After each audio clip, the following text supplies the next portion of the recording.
¿Qué tal? Bienvenidos, bienvenidos. En esta ocasión tenemos la compañía de dos reconocidos comunicadores, divulgadores de ciencia, reconocidos y laureados con el Premio Nacional de Divulgación de la Ciencia en diferentes años.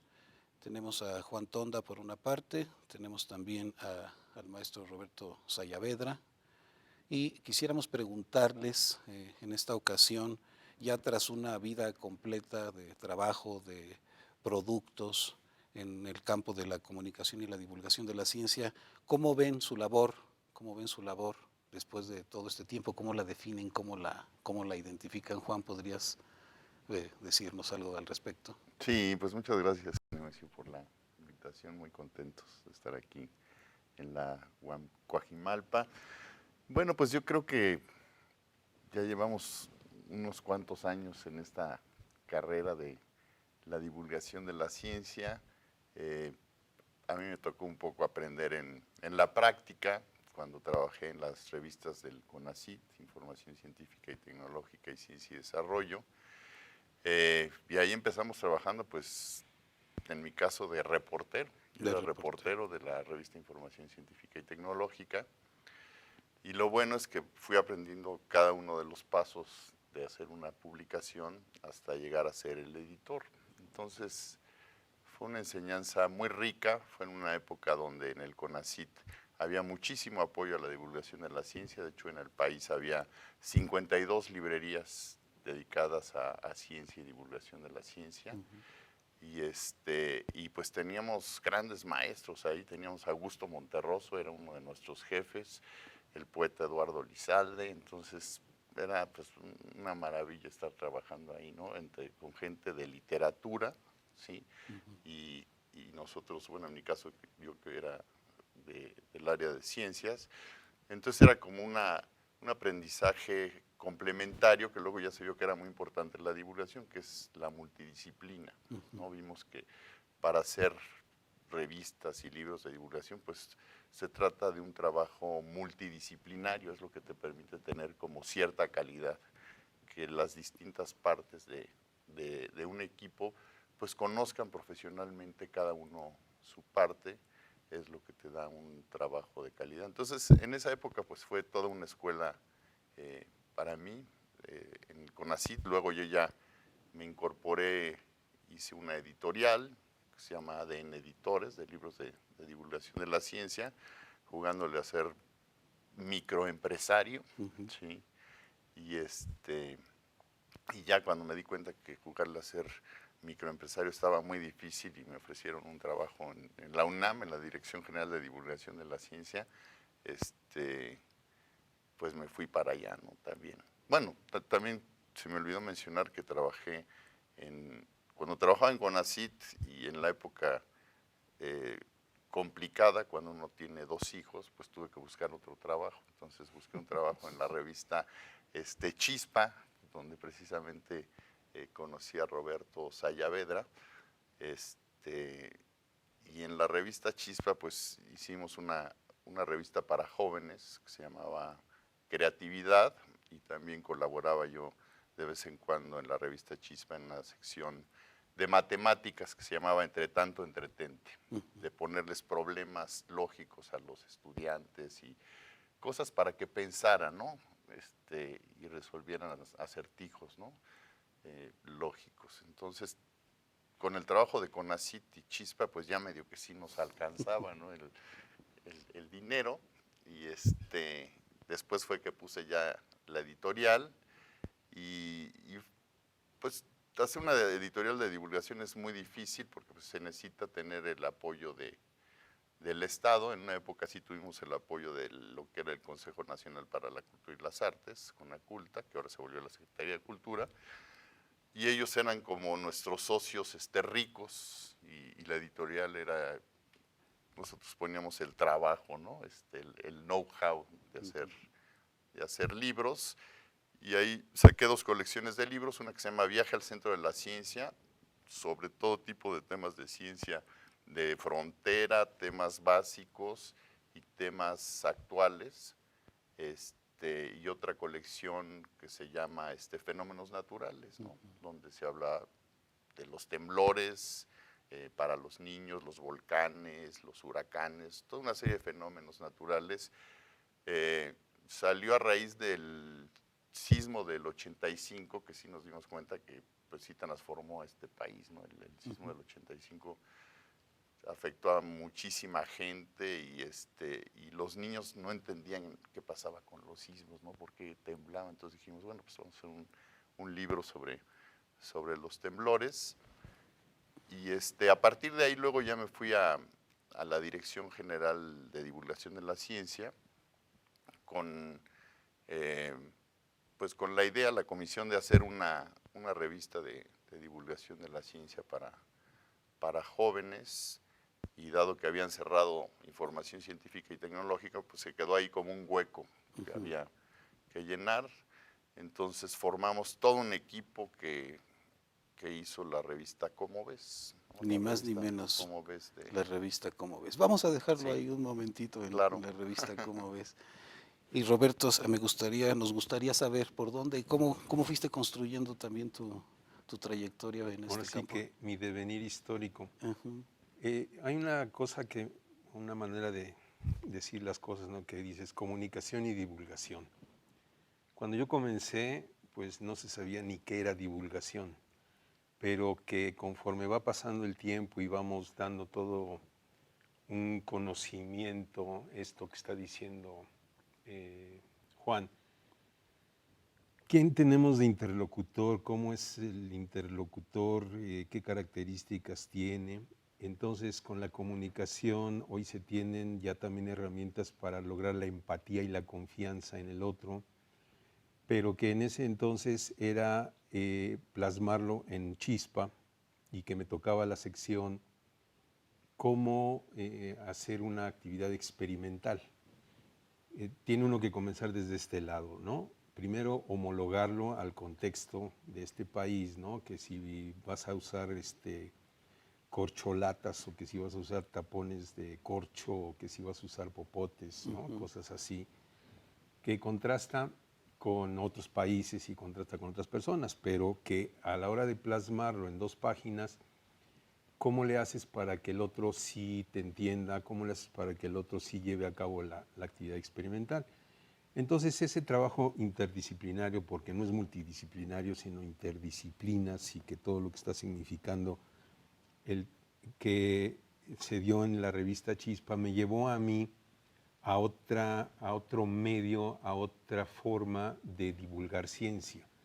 Quizá que no es por escrito, que no es a través de libros, que sí use estos ejemplares o esta manera, pero creo que más ha sido meter las manos, hacer actividades experimentales, y que me llevó a distinguir dentro de la ciencia, y que ahorita que sigo dando clase en la Facultad de Ciencias y en el laboratorio a los físicos, tengo toda una división entre demostraciones, retos, talleres y experimentos.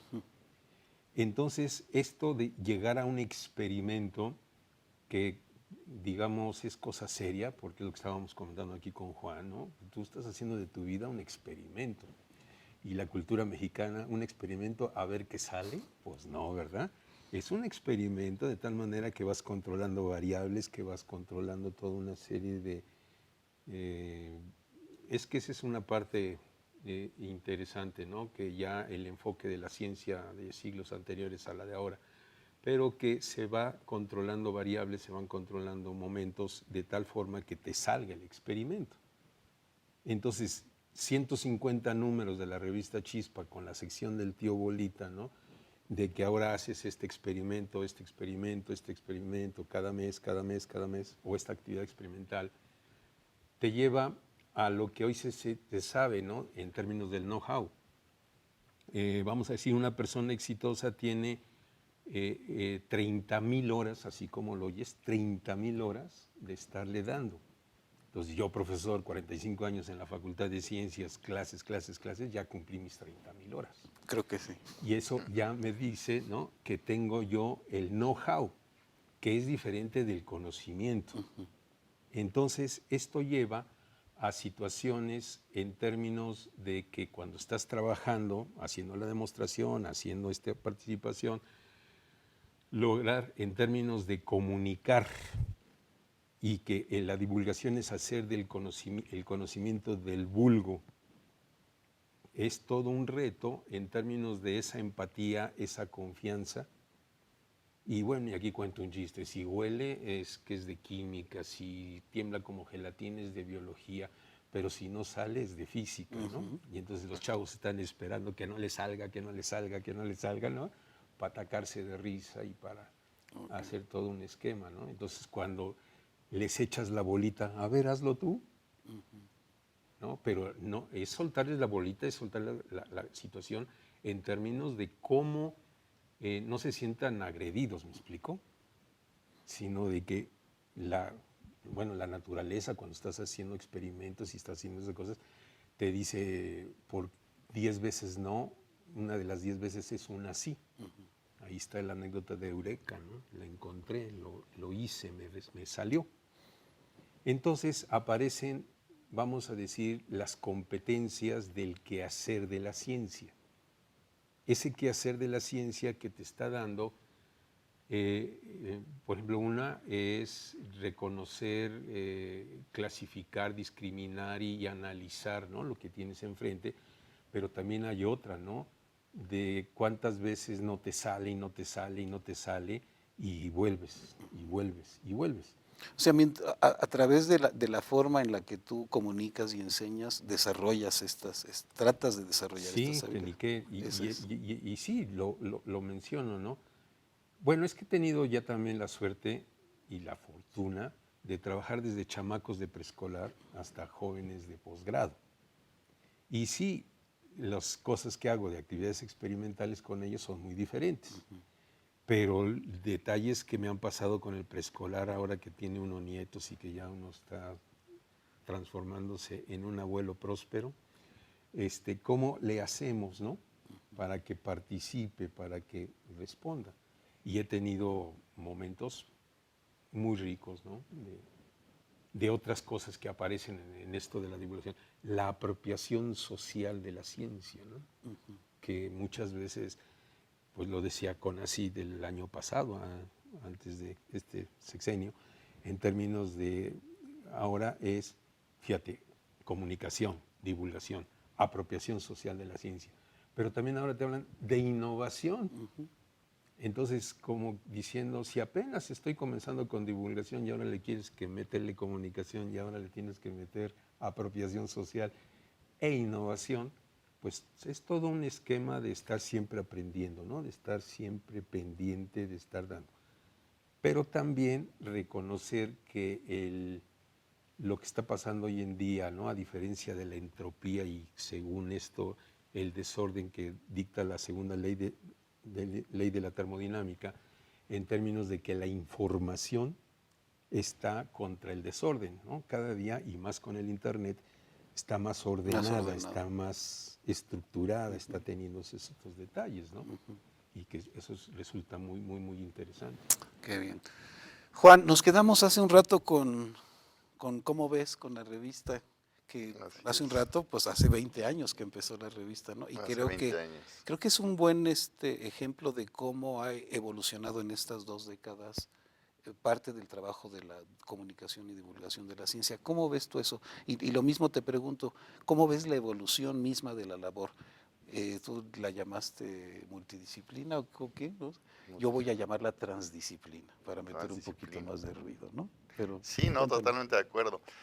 Bueno, yo creo que la divulgación de la ciencia ha cambiado bastante en el sentido de que lo que en un principio se aprendía en la práctica, ahora ya empezó a haber diplomados y empezó a haber maestrías y especialidades en divulgación de la ciencia. Entonces, eso está muy bien desde el punto de vista de la evolución, que no tenemos que aprender de cero, sino ya hay gentes, hay una serie de gentes que ya avanzaron un poco más y ofrecen pues su experiencia para que no se repitan los siguientes divulgadores, ¿no? Entonces, por ejemplo, ahí en la Dirección General de Divulgación de la Ciencia hay un diplomado que dura un año, que es prácticamente una maestría de divulgación de la ciencia,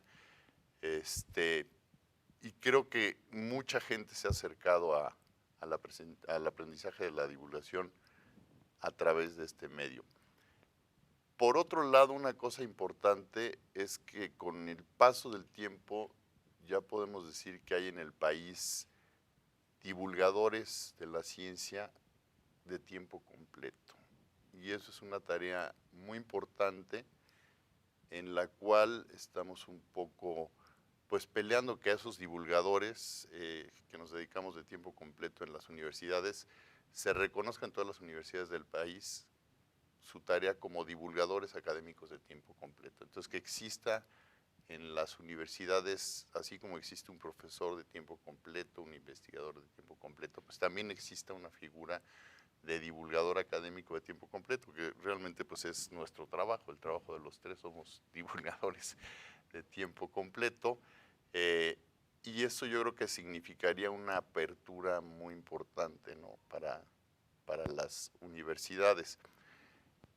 Afortunadamente ya hay, por ejemplo, la Ley de Ciencia y Tecnología ya reconoce que se debe de promover y apoyar la divulgación de la ciencia en este país. Entonces es todo un logro, ¿no? Que ya hay una ley donde por primera vez se está reconociendo.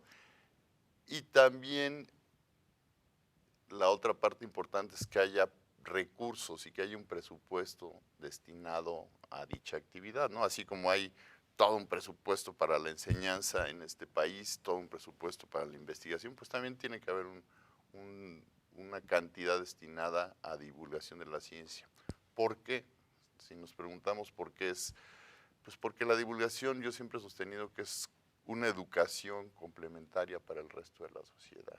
O sea, cuando acaba nuestra formación, ya sea de que lleguemos a tercero de primaria o tengamos un postdoctorado, pues no se acaba ahí nuestra formación, ¿no?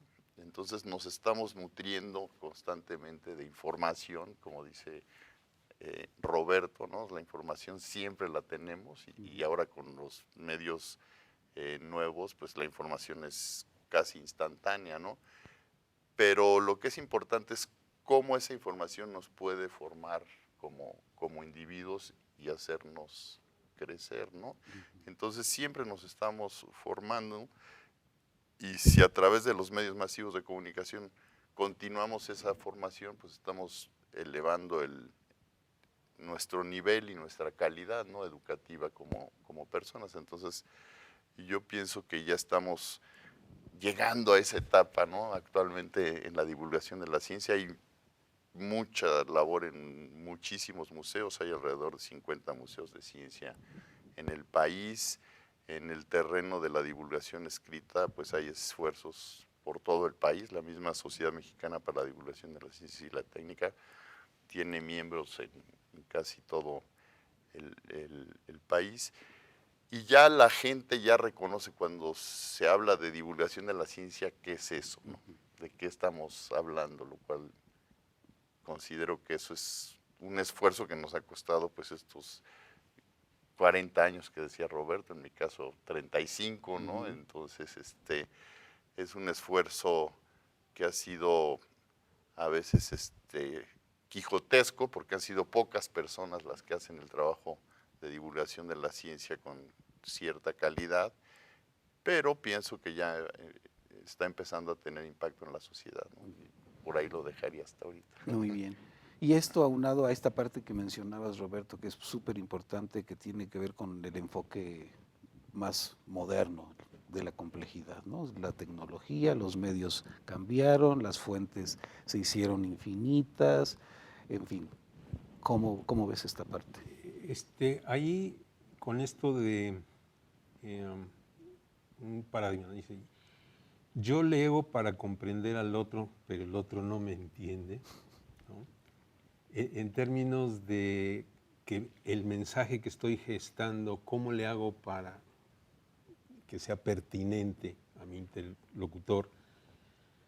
Se tienen hoy en estas herramientas de las tecnologías digitales, en todo lo que está significando la modificación del quehacer mismo de la ciencia, porque debo mencionar que la economía como disciplina en siglos anteriores parte del método científico, ¿me explico? si con el método científico se encuentran leyes generales para describir a la naturaleza, deben de existir leyes generales en la economía que describan, ¿no?, las transacciones y todo lo que significa la economía. Pero, oh sorpresa, no pasa.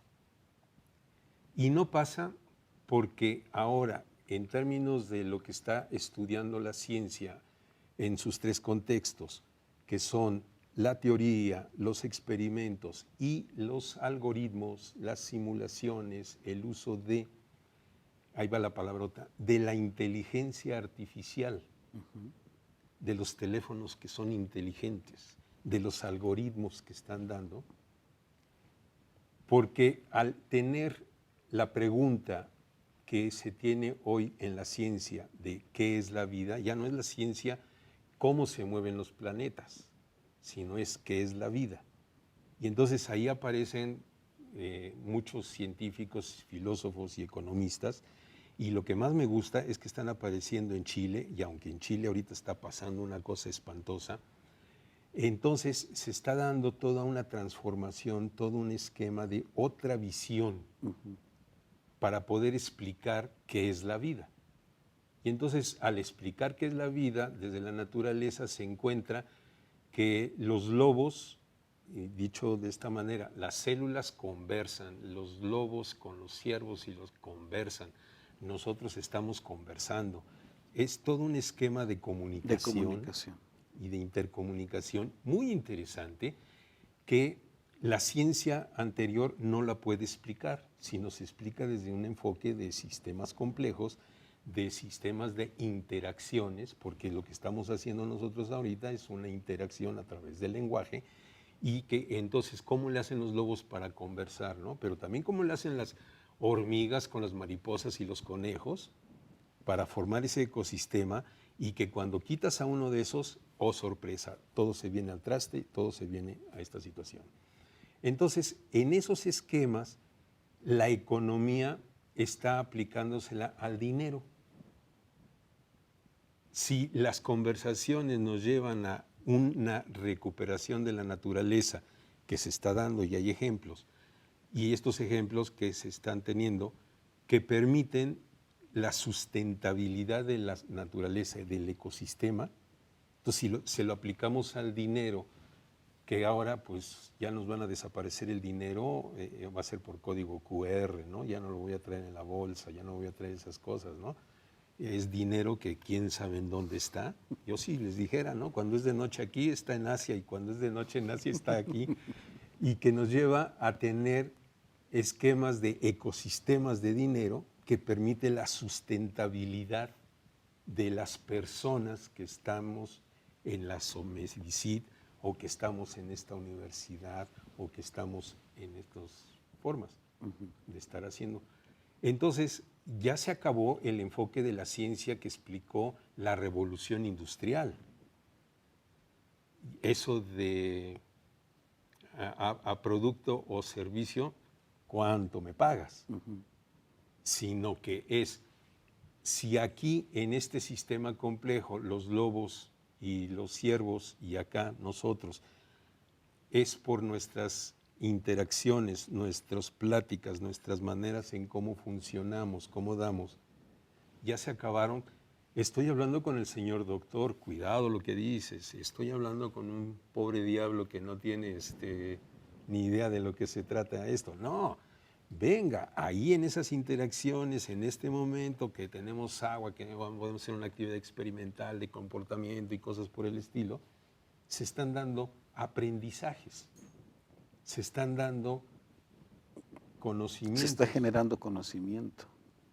Y esos detalles interesantísimos, porque aprende uno, ¿no? Pues yo creo que ahí hay chinchulines adentro, y me volteo a ver al chamaco, a ver, explícame, manito, ¿por qué ves tú chinchulines? Porque yo no los veo. Muy bien. Entonces aparece inteligencia colectiva, aparece respeto al otro, competencias que se llaman suaves, todo un esquema de sociedad, ¿no? Y que no quiero hablar de Facebook y no quiero hablar de esas cosas, ¿no? Sino lo que está significando tener esta posibilidad de comunicación, esta posibilidad de darle, y que haya, como quien dice, suena muy pragmático, ¿no? Dinero, ¿no? Que mantenga funcionando al ecosistema. Y entonces hoy se habla de, y es un economista físico chileno que está ahorita en el MIT, César Hidalgo, que está diciendo, hay un capital cohesivo que le da vida a ese ecosistema. En ese capital cohesivo se dan interacciones para un mayor aprendizaje, nuevos conocimientos. Pero también aquí, y aquí nos consta, hay un material conectivo. La página web que salía a tal lugar y que estoy dando esos detalles, ¿no? Y entonces, pues sí, es estos recursos y esta información usa como medio el dinero, porque no puedo decir mis 3 horas de clase equivalen a 100 gallinas muertas, ¿no? O a 10 gallinas muertas, quiero decir, no podemos hablar de trueque. Tenemos que darle un símbolo. Tenemos que darle todo un esquema de pues eso que estamos haciendo, ¿no? Y bueno, puedo seguir hablando de economía, pero también con ciencia y con todo lo que está significando la filosofía del posmodernismo, ¿no? En términos de, ¿y por qué tuviste que hacer eso? Pues sí, porque me estoy dedicando a la divulgación de la ciencia y ya no me dan presupuesto, ya no consigo dinero, ya no dan, ¿no? Y entonces me transformo en lo que se llama hoy un sistema complejo adaptativo. Perfecto. Dentro de este paisaje de sistemas complejos adaptativos, Juan, ¿cómo la ves así ya para redondear? ¿Cómo ves el futuro de esta labor? Bueno, pues creo que el futuro ya hay una serie de cosas claras que tienen que cambiar, ¿no? Mencioné lo de las universidades, que se reconozca a los divulgadores como académicos de tiempo completo. Es una propuesta importante, que de hecho en la última reunión de la SOMEDICIT, pues quedamos que vamos a hacer una carta a la NUYES dirigida a todos los rectores para que consideren este punto, que haya en todas las universidades divulgadores académicos de tiempo completo, porque hay que entender muy bien que la divulgación lleva el conocimiento y la investigación que se hace en las universidades al resto de la sociedad de alguna forma, ¿no? Es como una forma de que ese conocimiento no se quede solo en las aulas o en los laboratorios, sino hacer un trabajo con la misma sociedad y hacerlo en todos sentidos. No hay gente que dice que tiene que ser un trabajo social, que la misma sociedad diga cuáles son sus necesidades y entonces aportarle a partir de sus necesidades lo que se necesite de ciencia. Hay otras gentes que piensan que en el modelo del déficit, ¿no? Que hace la gente, pues le hace falta aprender cosas nuevas. Yo en ese sentido soy creyente del modelo del déficit porque siempre voy a necesitar aprender cosas nuevas hasta que me muera, ¿no? Yo creo que cualquier ser humano. Y Sistema complejo adaptativo. Sí, la otra cuestión que es muy importante, por ejemplo, en el Consejo Nacional de Ciencia y Tecnología no existe un sistema nacional de divulgadores de la ciencia. Entonces también hay un grupo de gente que pensamos que pues, si hay apoyos para los investigadores, ¿por qué no los hay para los divulgadores de la ciencia, no? Un complemento a su trabajo realizado a lo largo de muchos años y que esa evaluación de ese sistema nacional de divulgación de la ciencia pues la realicen los propios pares, ¿no? Los divulgadores de la ciencia. Entonces, esos dos puntos aunados a que sí exista un presupuesto en el país destinado a la divulgación de la ciencia, yo creo que esos 3 puntos son muy importantes para la divulgación en el futuro, para que haya un cambio, yo pienso que importante, ¿no? Cuando esto se dé, que espero todavía me toque vivirlo, pues podamos decir que la divulgación está en mejores condiciones que en el pasado. Muchas gracias, Roberto. Muchas gracias, Juan. Pues sigamos, vamos a seguir tejiendo en alguna otra ocasión sobre esta labor, que es una multidisciplina, transdisciplina, interdisciplina, pero es una labor realmente importante. Nos vemos en la siguiente ocasión.